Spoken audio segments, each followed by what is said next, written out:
Have you lost your job? Have you lost a loved one? Are you exhausted caring for your parents, for your kids?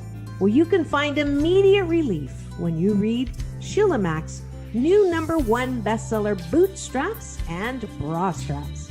It contains the Boots formula to move from rock bottom back into action in any situation, especially right now.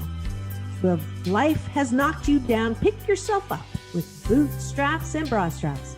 Get your copy at www.sheilamac.com today. Are you ready for a reboot? Welcome to the Sheila Mac Show, reality at its finest. History reminds us those hit hardest often become the change makers. This year, we've all hit crazy economic, social, and emotional rock bottoms. We all get knocked down. Something hits globally, locally, personally. It affects our health, finances, our relationships. We have to recreate a business or career. Each show, Sheila and her special guest will be sharing their reboot stories, guiding you with real solutions to upgrade and up-level emotionally, mentally, physically, spiritually, and financially. Here on NBC's KCAA Radio. If you're ready to pull yourself up by the bootstraps and bra straps, enjoy a listen. Here's Sheila.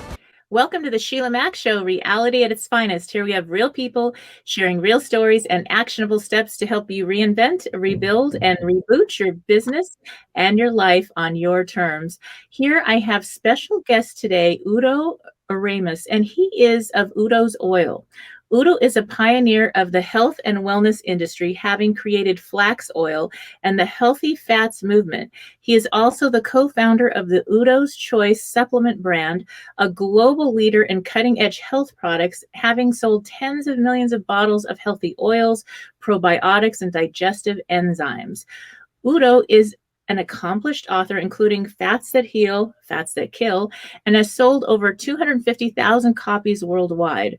Udo has extensive education in biochemistry and biology, a master's degree in counseling and psychology from Adler University, and has impacted over 5 million lives by passionately conducting 5,000 plus live presentations, 3,000 plus media interviews, and 1,500 staff trainings, traveling over 40 plus countries with his message on how to achieve perfect health. All right, welcome to the show, Udo. Oh, hi, Sheila. Hi. And you know, this show actually started once my new book, Bootstraps and Bra Straps, the formula to go from rock bottom back into action in any situation, came out just this year. And I wrote it before the pandemic, and it was released during the pandemic. And we've all been hit with such serious, tough times over this last year, and we've had to do a lot of reboots. So I'd love for you to maybe start by sharing a time in your business and personal life where you had a tough situation and how you got back on track. 3 kids.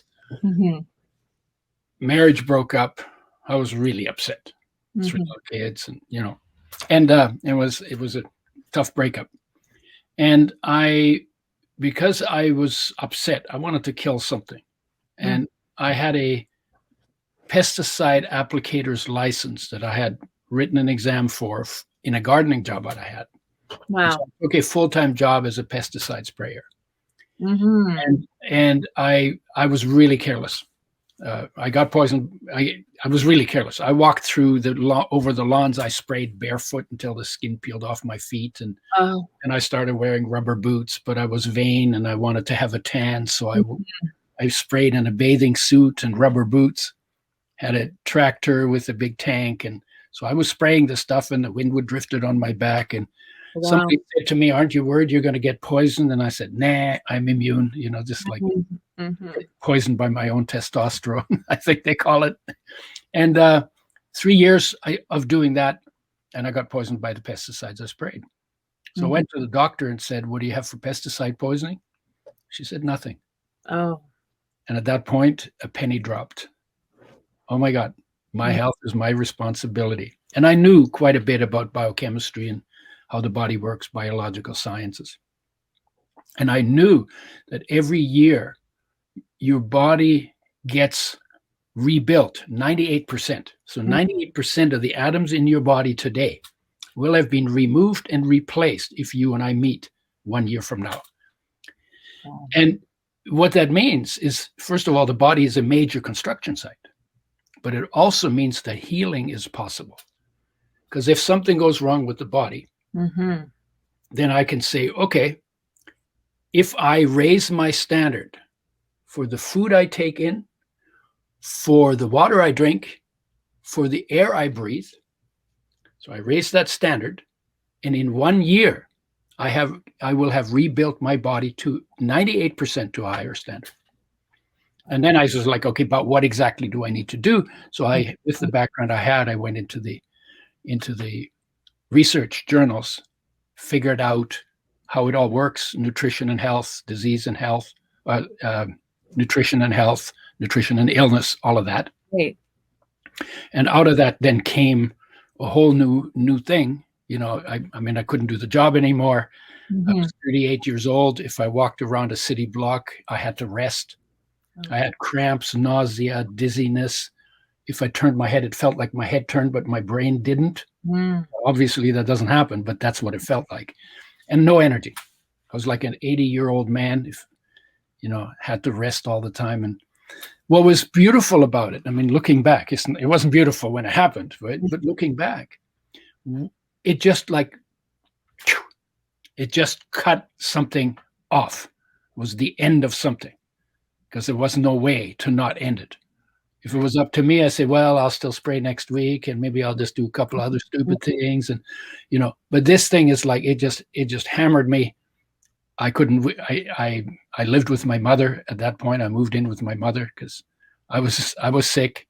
She was getting old. She had a stroke while I was living with her, so I was able to help her.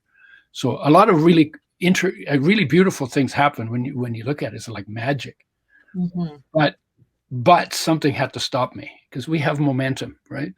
And then something stops the momentum, and then we don't like it because we have the momentum, and it's like we're addicted to the momentum, and like for me, it's like it was so beautiful because it happened one day and it was done. And there wasn't any, oh, maybe I could go back and rebuild, and maybe now I could wear gloves, and maybe, it was just done. And that opened the door, because all my time was now free. First of all, to focus on what I needed to do for health, which is a really good thing. And I had to start something completely from scratch. And on the one hand, it's hard. And on the other hand, it's an incredible blessing when that happens sometimes. That does sound incredible. Wow. What a story, and what a journey. That must have been really difficult to have to leave something that was providing for you in one respect, and then not have your health to actually do much of anything anyway. Yeah. And having to rebuild.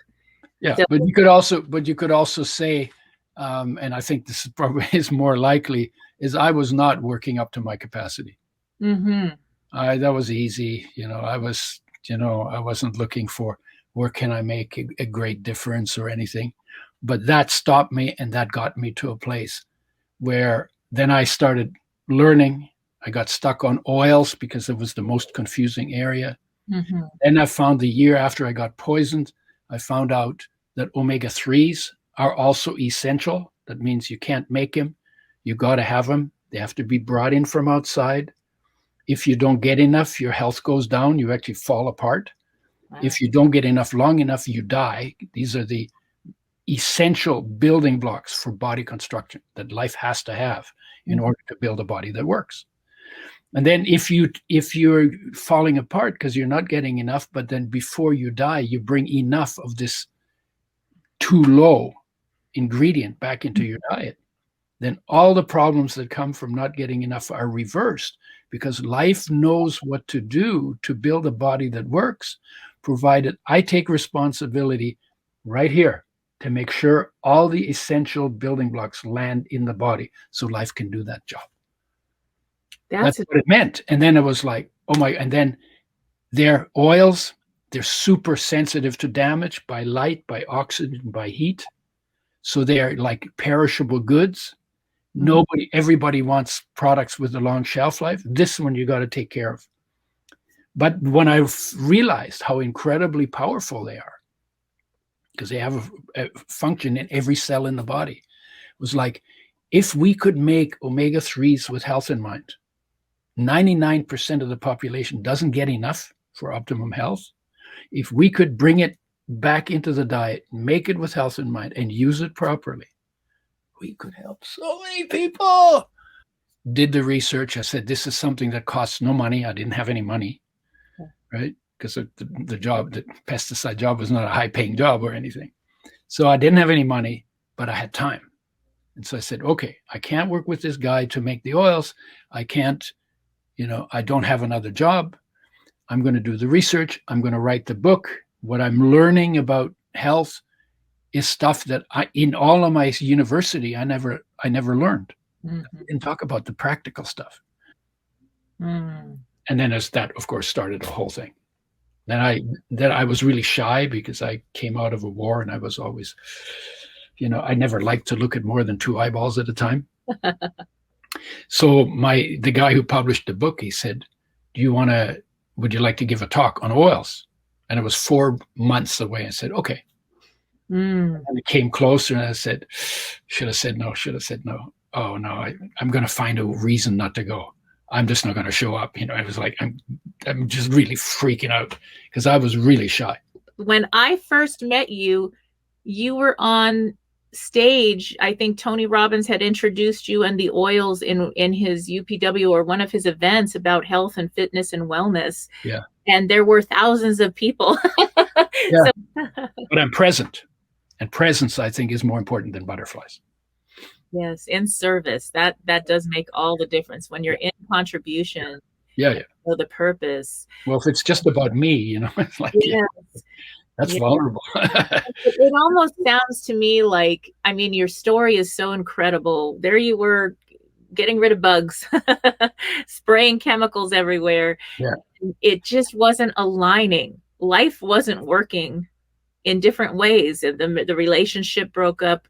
There were so many signs. So if you're listening in right now and you're thinking, why is this not working? Why is this so hard? This is too difficult. It may be that you are not living your purpose, or you're being guided somehow, whatever science or spirituality, whatever you believe, there's something greater to do in contribution on the planet that will actually bless you and your family and everybody so much more than whatever you're stuck in right now. Maybe you got this year, and it's the same idea. It's because there's a greater good that's going to show up. Yeah, it's like in a way, it's like, well, what am I capable of? Right? And most of us are capable of a lot more than we've jumped on. Right? Yes. But you do your best work when you're living to full capacity, when you're really giving what is your gift. And the deeper you go and the more present you become in your own being, the more gifts you have and the more elegantly you learn to give them. And then it's just practice. Get better and get better. It's very interesting. Considering from shy. I like books because books are safe. I didn't feel safe as a kid in the war. The communists chasing us from behind, and the allies, the good guys, were actually using us as target practice. Oh my God. Women and young children from planes, air artillery. And it was crazy. It was like fear, anxiety, terror, hunger. I just remember those feelings and didn't know what I could count on, didn't know what I could trust. That was, this is probably not a good place to raise children. In a flight between crossfire, right? And very early in my life, I listened to people argue, adults argue. And I would listen to it and I said, that's so trivial. Why are they arguing? And it occurred to me one day when I listened to yet another argument. It's like, there must be a way that people can live in harmony. And then like the little 6-year-old kid that I was, who doesn't know how complicated everything is, I said, and I'm going to find out how. Beautiful. And that has been my driver all my life. That's incredible. And I think that happens to all of us in one way or another. Now, coming from going through that whole war experience and everything growing up, so how was the universal pause, the corona lockdowns, how did that affect you? Or did it, or what was Well, yeah, there are three issues. You know, there's a pro-vax and there's an anti-vax, but there's a third part, and I like that part. So my question in this situation, just like my question in all situations, what can I do that gives me the best chance to be able to deal with whatever comes at me? Right. This year it's something, and next year it'll be something else, and the year before it was something else. There's always something, some emergency, some crisis, some thing that is, oh my God, what's that? It's new, we don't know what it is.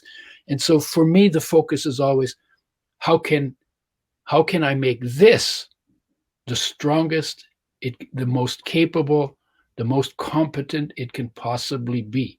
And whether you're talking about virus or a fungus or a bacteria or rabid dogs or crazy people, or, you know, it doesn't matter what it is you're talking about.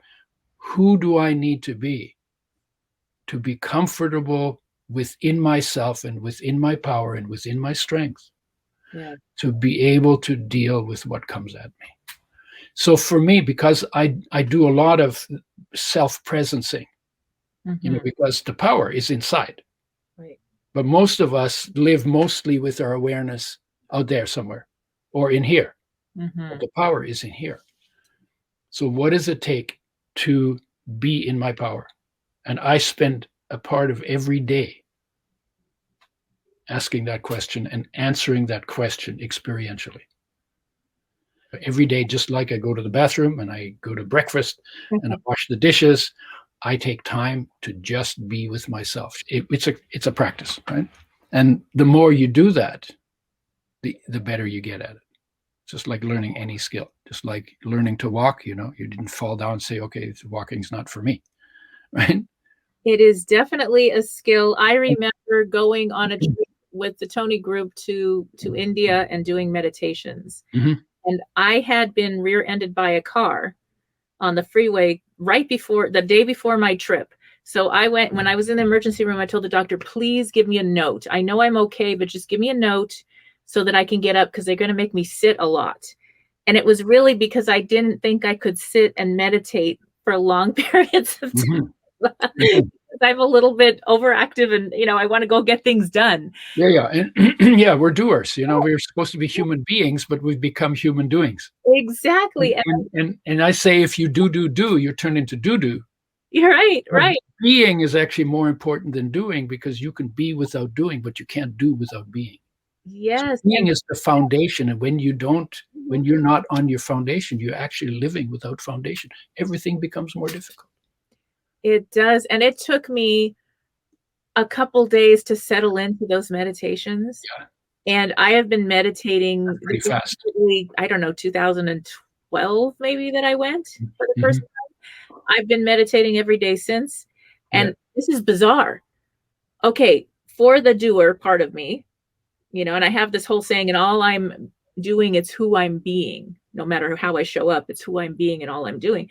But that part of me, I get more done. I'm more productive, and I have success in life because I take that time off to renew and to recharge my battery. Right. It's like counterintuitive. It doesn't make sense to anyone that's a type A listening in right now. They're like, that's impossible. How can I take an hour off, a half an hour, 20 minutes? No way. And get more done. You do. It's wild. It does. It makes complete sense, because when I sit still, I actually discover what's within me, my intuition, my insights. I organize my day in my head while I'm doing nothing, you know, because it's not like I'm totally doing nothing. It's not like, you know, and everything is clear. And I waste less time going back and remember, you know, I go from here to here to here to here, instead of going from here to there and then to there and then to there and then to there. So I'm actually more efficient, even though I have less time for doing, because I took the time for getting solid, getting organized, not wasting, my time in head trips or in reactions to things that happen that are not helpful to where I'm trying to go. And when I'm calm inside, there's a lot gets done. Yes. Without not that much effort, without much effort. Yeah, that could be, whether that's for those listening in, it may be that you're taking a walk in nature, or you're doing a meditation, prayer practice, whatever it is for you, that it's that time to really renew, to rejuvenate your mind. Like we exercise our body, we exercise properly, we've got to take time for our mind as well. And our heart. Yes, yes.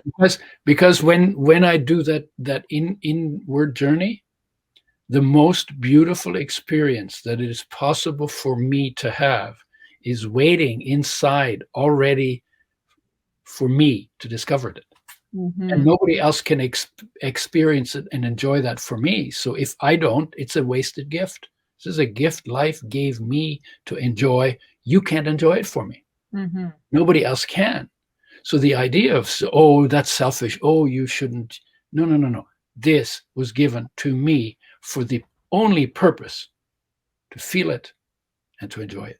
Like life just kept showing you, hey, I'm going to keep tapping you on the shoulder until you listen, because I've got a secret for you that I want you to share with so many people to help. Yeah. That's great. I love that. So it's a... What was your healing like? I mean, you changed your life, you changed your diet, you started with the oils, you did a whole bunch of research and studies. What was that journey like for you? I mean, obviously you don't like drink some oil or take something and then the next morning you wake up and you're like, boom, I'm 20 years younger. Hello.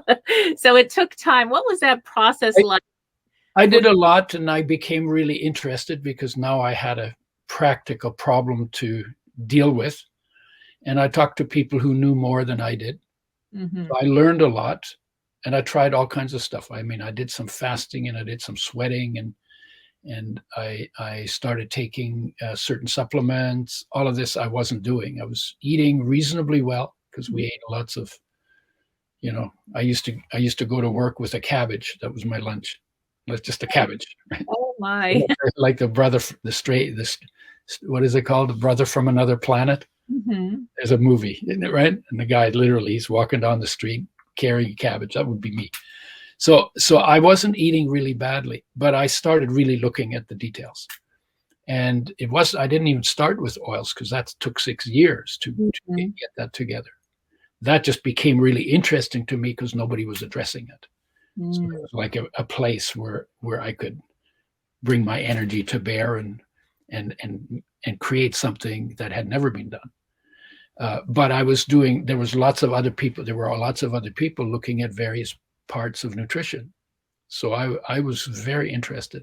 And literally, I'm interested in anything that makes quality of life better. And some of it is physical through food and water and air. Mm-hmm. Some of it is about becoming still inside and feeling what it feels like to be alive, and where your wholeness lives deep in the core of your being. There's a wholeness that is like, if you're not there, then you're longing for it. To be fully present in all of that and not lost in thoughts and trips and memories in my head. When I can be that present, life becomes easy because you're there for whatever shows up. That's why presence is such a cool thing. It's not just, oh God, here they come again, or oh God, do I always have to do this thing? And oh God, they beat me up when I was a kid, and oh God, I still can't get over it. And I understand that like we get stuck on those things, but it's possible to get unstuck from all of that and live in the richness of a God-given life. Yes. That is an incredible present for every human being. Mm-hmm. And the degree to which we have hardship depends on some on the outside, depending where we are. But to a large extent, how we are able to process the hardships depends on how deep inside we're willing to go. Because There is no hardship in awareness, and there is no hardship in life energy, and there is no hardship in inspired creativity. That's And that exists in every human being who is going through bad times. That exists in them too. So deal with the bad times, but give some time to the good times that live within you, that have never been affected by anything, and that will never be affected, and that are a rich gift for you. At the same time, you're having to deal with some things that are uncomfortable. That's some wisdom. That is beautiful. Our body will tell us. Sometimes we think an illness or some kind of feeling is bad, and it's really a gift if we listen and say, how can we correct this quickly? How can we do this the right way and check for the health? What do we need to change at any age when our body shows up with a little message? What is it really telling us? What do we need to adjust in our physical, in our environment? Yeah, pain is really cool that way. Pain is a gift, because what pain does, it tells you something needs to change. It tells you something, you need to pay attention to something that you're not paying attention to or doing. But pain doesn't tell you what it is exactly. It just wakes you up. It just makes you alert. And then you get, whether you read a book or you go to the library or you go to Google or you talk to a doctor or you talk to some friends, but then you start looking for what could it be. And the moment that you address what needs to be addressed, once you've figured it out, then the pain goes away. Yeah. What a gift. Right. If we didn't have pain, we would never make corrections. So and so the idea of saying, well, I have some pain, but I shouldn't feel it. No. You have pain, pay attention, right? Same when your heart aches. People say, a lot of drug addicts, they have an ache in the heart. They're famous for it. Something's not right here. Something's not right here. And whether you call that heartache or blues or loneliness or longing or striving or emptiness or restlessness or longing or loss or grief or sadness or, it just goes on. It goes on and on. I have 10 pages of words that people call this uncomfortable feeling in their chest. I tell them this is the greatest gift you have other than being alive, because it's your heart calling your awareness to come back home inside to its source in life, in you. And when you bring your awareness here, and it takes a little practice to get good at it, because we're really good at going out, not so good at going in, because we don't practice that much. But when you bring that practice home, pain goes away, and you end up in peace, in bliss, in unconditional love, feeling it right where you are.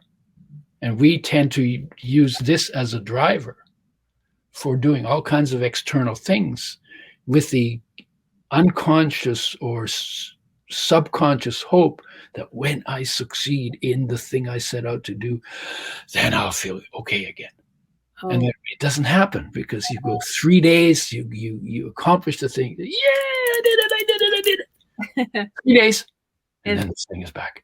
It's over. Yeah. And then it's like, oh, well, maybe I didn't think about big enough, or maybe it was the wrong direction. And then you set it up again. And again, there's the hope. Yeah, but when I get it done, this time it'll really.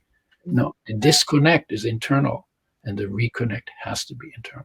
That will nag us. That thing nags us until we pay attention to it. Nags us. We try to distract ourselves from it, or we ignore it, or we deny it, or we blame it on something or somebody. Pretty much what we do with that. No. This is a natural thing for every human being. Trees don't need that. Dogs don't need that. But human beings, this is a part of the journey of going out, getting to know the world, and coming back home, and then learning to live at home, present, at home, and in the world at the same time.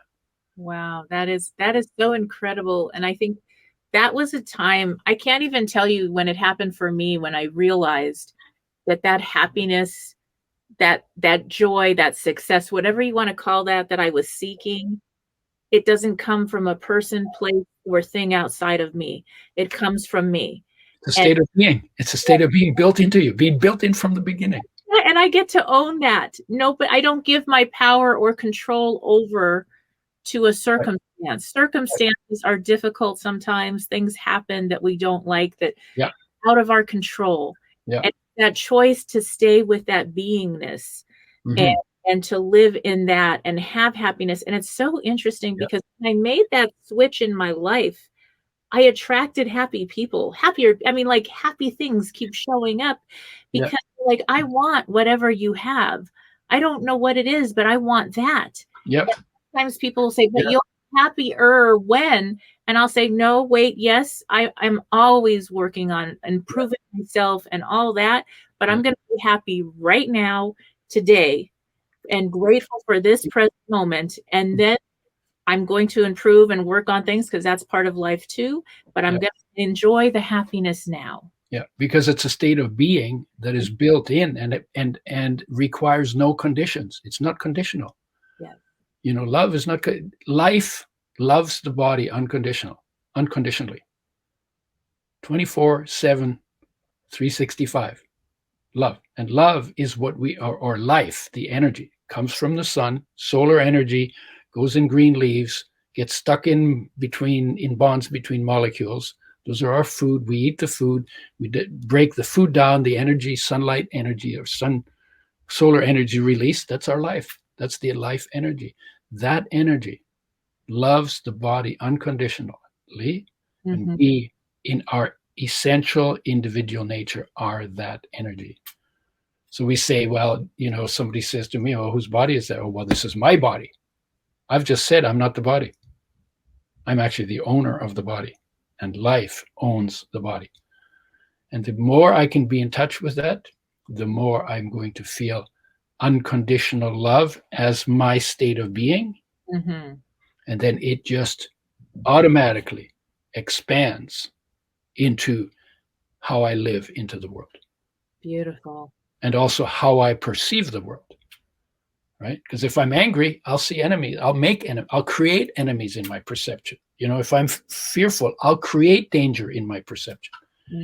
If I'm in peace, I just look around and say, oh my God, peace has always been everywhere. If I feel the state of being of that unconditional love, oh my God, my body has always been loved unconditionally by life. Day and night, never takes time off, never goes on strike, never complains, never punishes me, you know, if I'm mean to life, my life, right? Or ignore it or something. It's just always loving, loving, loving, loving. It's like the sun shines. It's its nature. Love shines like that. Love loves the body like that because that is its nature. And that is our essential nature. Imagine 8 billion people knowing that and living in that state of being. Completely possible because we're wired for it. Yes, and so much healing comes if you're in that state. It's a healthy state. Yeah, there's no sickness in love. None. No, life energy never gets sick, never dies. Has no form. It's a flow. It's a flow, and it runs the whole show. It weighs nothing, but it runs the entire show. It's omnipresent, everywhere present in the body. Omniscient, knows everything in the body, has to because it's running it, right? And omnipotent, all power in the body. Is life energy. When that becomes accessible, then you have a perspective on how big are the pains, because you compare it, because you always have them both. And then the pains become smaller, plus you do fewer things that create pain, right? Because you feel cared for. When you feel cared for, what's left to do? It's not about me anymore. How can I help? What needs to be done? How can I make the biggest splash for good in the time that I have in one body? So many people that struggle through suffering and grieving, and you know, we've had our own grieving story with my youngest son passed away here, and through that experience, it was like our family got really into contribution and helping others through the pandemic and this and that happened almost at the same time. And it really was a blessing for us to be in service for others. Mm-hmm. It really made a difference. And we started with gratitude. Yep. Day one, when everything happened, got the family together. I adopted 3 children. I have 3 of my own. So there's a big family. They're all grown, but these beautiful kids, and they're all heartbroken. And I says, we're going to talk about what we're grateful for. And it sounds ridiculous because how could you be grateful in a loss? And we started learning to be grateful and bringing that into all the conversations. Sometimes we meet on the phone. It was so healing. Mm-hmm. And then to get out of our own sorrow and be able to help someone else was also part of the healing journey. Yeah. Yes. So it really was incredible. Yeah, it makes complete sense, because even when you have sorrow, Mm-hmm. there are certain things that you have sorrow for.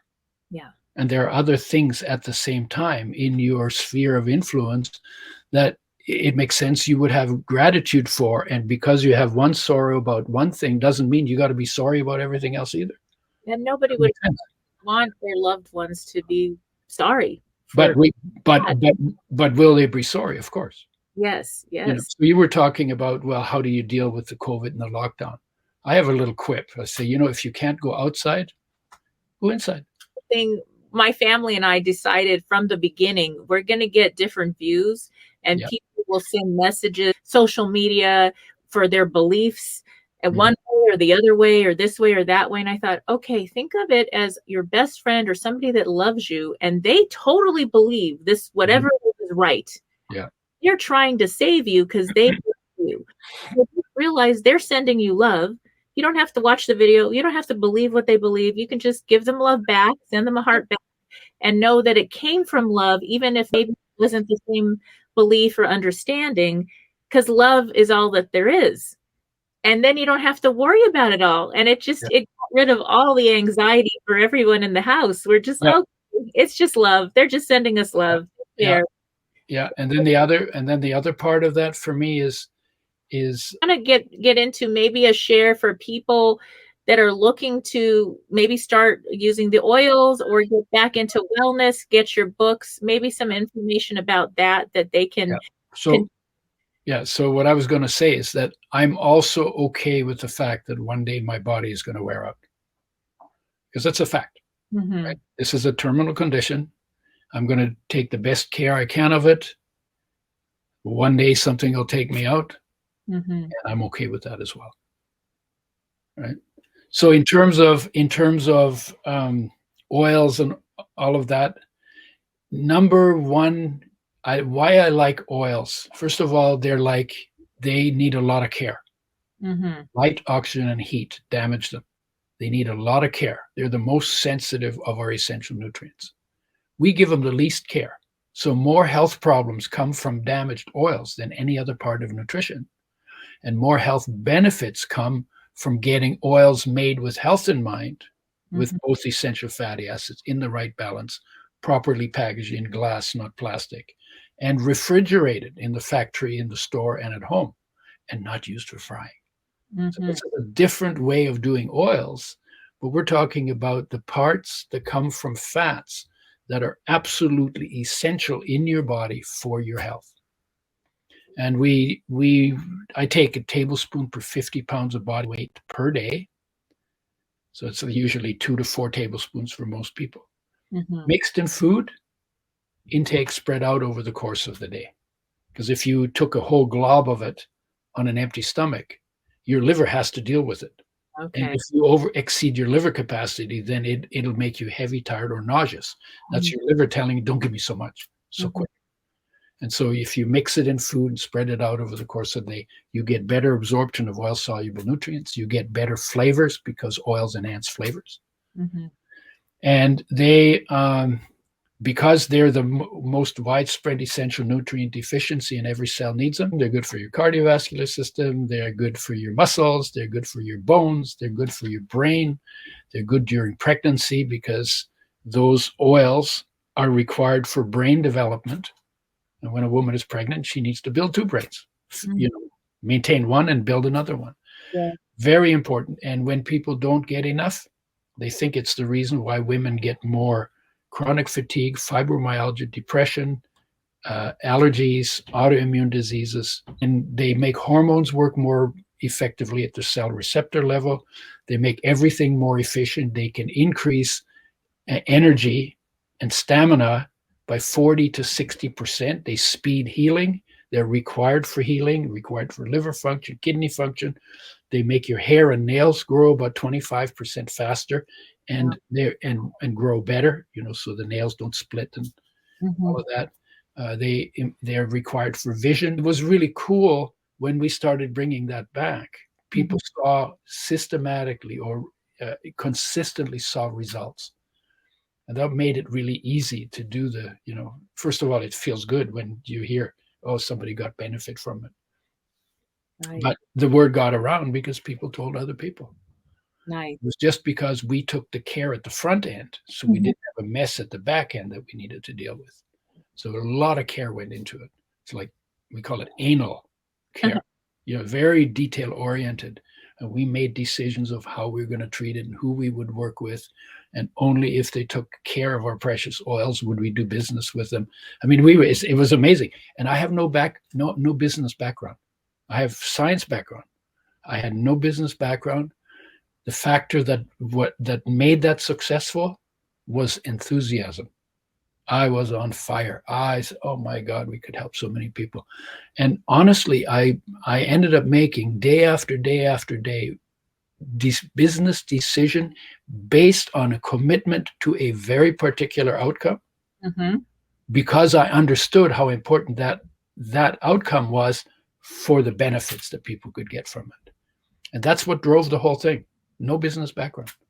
We didn't have any money either. We were just on fire.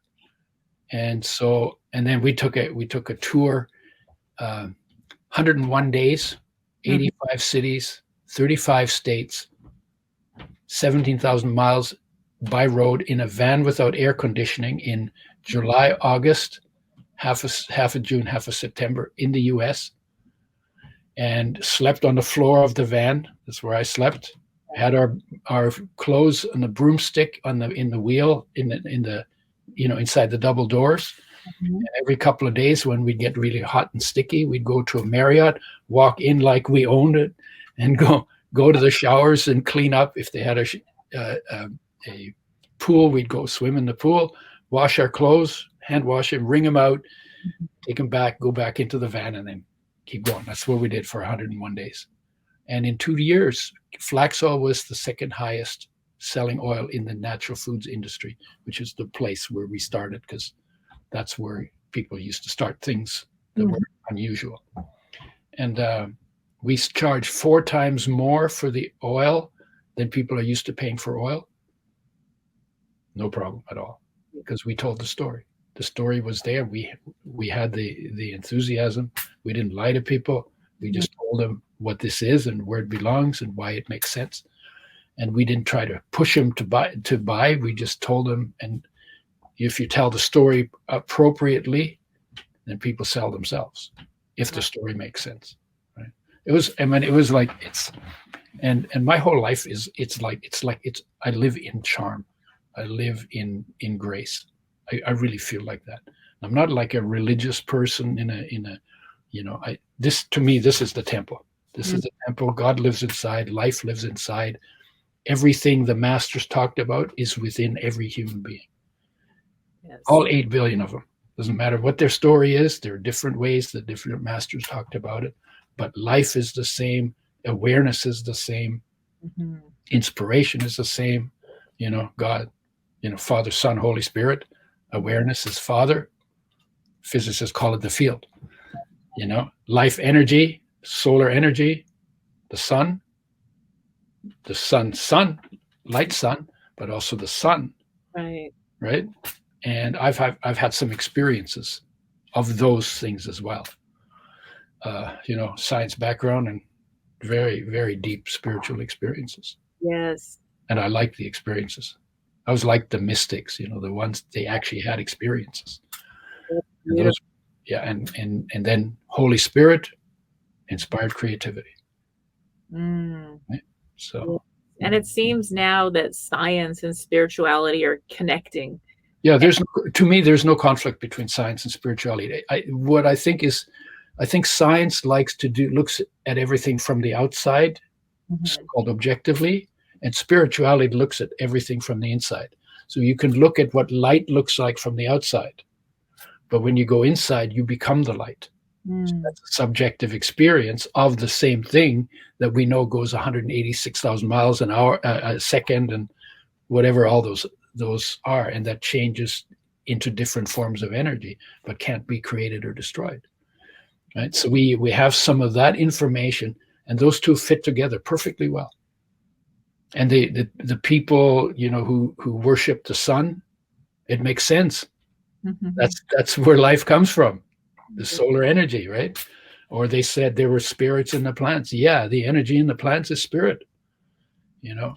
And then the people who said, yeah, but it's within you, and you need to dissolve in the light. Yeah, because some people did that, and they actually lived in the presence of that, because they took it seriously. They didn't just dabble in it or memorize words about it.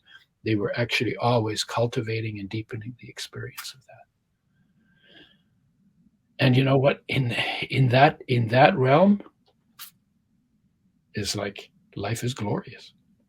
It really is. Human beings and creatures and the earth and everything is like unbelievable. We get 100 years or however long we get, you know, as solar energy, a bunch of 3 buckets of water, handful of dust, and you know, a few buckets of oxygen. They're all interesting, but not that interesting. But when you mix them up and you get this, it's like, oh my God, this is capable of so much, you know, good feelings and bad feelings, and dancing and sleeping and crying and eating. And, you know, it's like it's like, oh my God, just because of the finesse with which it was put together in every human being. Yeah. So as we get back to nature, to oils, to healthy living, to lifestyles that are really for wellness. Yeah, nature and human nature. Yeah, connecting, and then in love. Yeah, all humanity. It's just so healing. The message. That's the message, maybe, of this whole universal pause, is to pause and read. Yeah, the message of the masters. Mm-hmm. You know, if you could isolate it into 9 words, I am come not to judge but to love. That's the message I got from the master in a time of huge desperation. This is a whole other story. Yeah. And it was like, yeah, okay, that I'll completely understood. I've never not understood since that day what the central message of the master was, or the masters was. They said it in different ways. But that's also the message of life to your body. And that's also the message of the creator to the creation. I am come not to judge, but to love. I love it. That is incredible. Such wisdom. Well, thank you so much, Udi, for being a guest on the show. Now, where can people reach you or start with the oils? Where can they get started? Yeah, I have 2 websites. One is UDO'sChoice.com, UDO's Choice.com. And we talk about enzymes, probiotics, oils, a few other things. Why we do what we do and how we do it, and you know where that all fits in the context for it. So UDO'sChoice.com.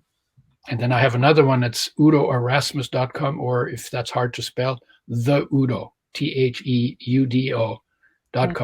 And we have some courses and we have some educational material on that. And I have a YouTube channel, and I'm on Instagram, and I'm on Facebook. I'm not hard to find. We do a lot of stuff online now, because that's pretty much it's another joy of the lockdown. Yes. Now, because I've talked to more people than I've ever talked to, just even having this talk and where that's going to go. I mean, I don't know what the numbers are, but I'm talking to more people, and I have this joke, you know, all I need to do is I need to wear a good shirt. and make sure I don't stand up in front of my computer while we're doing the interview. Right? So fundamentally, I used to spend two days flying to Malaysia, then a day to sort out what we needed to do. Then I would talk for 2 hours. Then I spent 2 more days coming back. So for a 2-hour talk to maybe 600 people, Right. I would spend 5 days at least, right? Oh my. And now I can do something like this on every continent Yes. in 1 day. Exactly. Yes. and never leave my home. Isn't that nice? And so for certain things, it's way more convenient to do it this way. I like eyeball to eyeball too, a lot. But in terms of getting the message out, this is more effective than anything that ever happened before COVID. And we've been forced to become more effective in our messaging. If we have a good message, that's a good thing. Right. Well, thank you again for being a guest on the show, Udo. And for those listening, we'll be back after these messages. And now it's time for a Dear Sheila. Dear Sheila, I struggle with really bad panic attacks. Sometimes it gets so bad that it gets triggered at work and I will have to leave because I can't stop crying. I can't live like this anymore. I'm thinking about trying medication because I want to get in control of my thoughts and my breathing. Because I've heard that meditation helps with anxiety. What do you think about that? What advice can you give me about meditation versus medication? And what techniques work best to conquer anxiety? Signed, Struggling to Breathe. Dear Struggling to Breathe, panic attacks are some severe issues. Now, meditation is a huge help. However, I would definitely start with checking in with my doctor. And the reason I say that is because sometimes panic attacks can be a symptom of something else going on physically. So I would suggest that you go to your doctor, have them do a regular physical exam, and let them know what's going on. Was there something that triggered these attacks? Was there something that happened in your life? Did you hit a rock bottom event that you started to notice these panic attacks? Sometimes it could be that your vitamin D levels are severely low, or some other thing could be terribly off. It could be a medication that you're taking that's interacting with some other thing you're taking, or a food you're eating, and it's causing you to feel like you're having panic attacks. It could be hormones that are off. And so just rule those things out first. You can start meditation right away. Doesn't mean you have to wait for the doctor to start meditation, because meditation is something you could do at any time in your life. Could have been an auto accident. It could have been losing a loved one. Anything can cause panic attacks. And it could be that it reminded you of something that happened when you were really young, and then one little thing brings all that back, and then you start having these severe panic attacks. And once you have a panic attack, it makes you have physical symptoms. And so learning how to breathe when you meditate. When we meditate, we're learning how to slow ourselves down, how to breathe, and how to let go of the outside thoughts and go into a place where we can just calm ourselves. So we're training our body and we're retraining our brain to think differently and get control of our thoughts, because that's a way to get control of these panic attacks. And there has been study after study that shows that meditation will help you overcome these panic attacks. So between your medical doctor, perhaps some therapy or other resources, depending on what was your trigger, and good meditation practice, you can overcome these panic attacks quickly and get back on track. I hope this helps. As always, I wish you life, love, laughter, and light. If you are just tuning in, this is the Sheila Mack Show on NBC's KCAA Radio, the station that leaves no listener behind. And I have a giveaway gift for all my listeners, especially for beautiful, authentic you.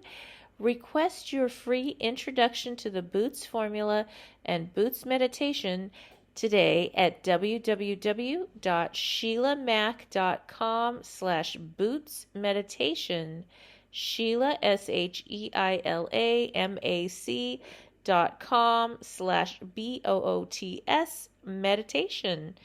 All right. I would like to share with you some other things that I also offer. I do have Mastermind live weekly courses, and those are available at sheilamac.com, SHEILAMAC.com. So here it is, my latest book. I have to let you know something, just between you and me. This book is not one size fits all, just like a pair of boots or a bra. So the formula is designed to help you through any situation.